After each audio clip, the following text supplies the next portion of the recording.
Hi friends, welcome back to my channel and thanks for watching all my other videos. Usually, I like to talk about lifestyle, hair, makeup, interior design, but sometimes I like to dive a little deeper and today is one of those days. So today I want to talk to you about marriage meetups, or I call them couch time.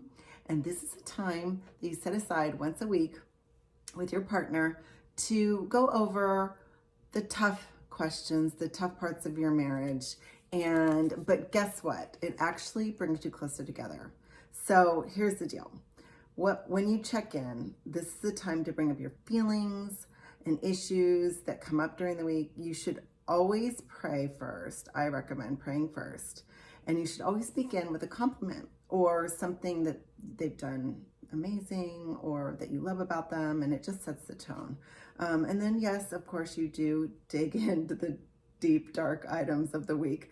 But you can talk about money, the kids, your calendar, just all those things that are just, hard to talk about, the hard conversations. Maybe you've been offended, you've been hurt, whatever that is.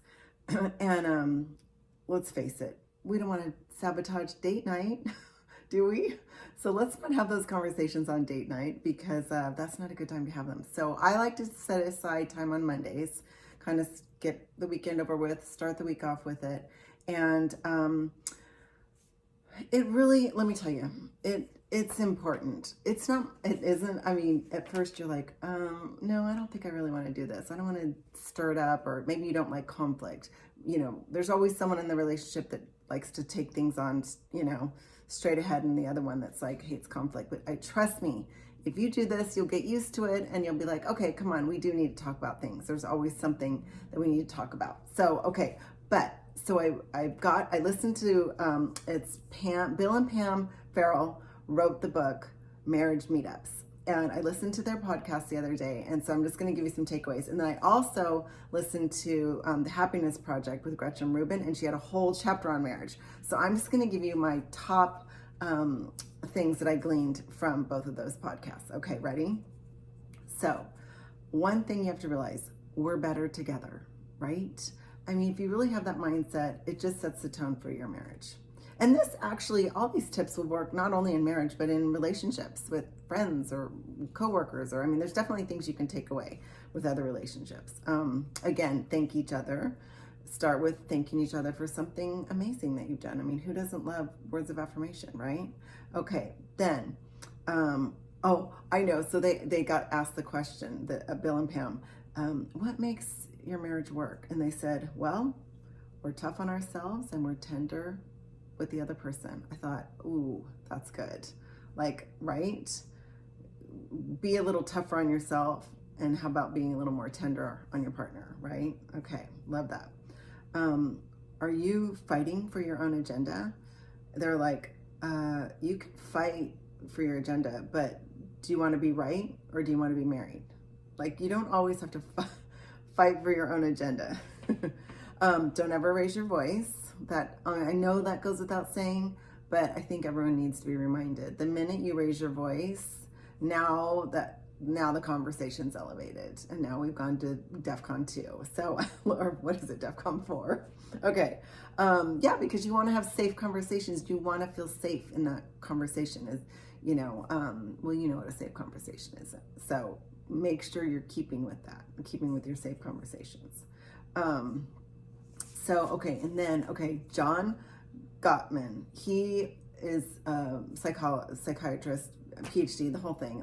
But he has this, this is from Gretchen Rubin's book. She's like, beware of the 4 horsemen of the apocalypse. You want to know what those are? Number 1, stonewalling. Number 2, defensiveness. Number 3, criticism. And number 4, contempt.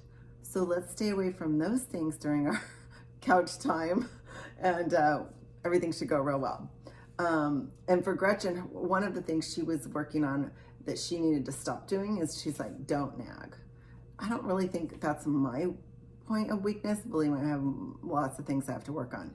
But nagging, but like, find that thing that maybe you should stop doing, maybe it's criticism. Maybe it's, so work on that. Find something that you need to work on yourself, because let's face it, you can't change the other person. I hate to break it to y'all. The only person you can change is you. And I think the sooner we all realize that, the better all of our relationships will be, right? So let's not have expectations of the other person that aren't realistic, because the only person that's going to be disappointed is you. Okay, then, the other thing Gretchen had worked on was don't expect praise or appreciation.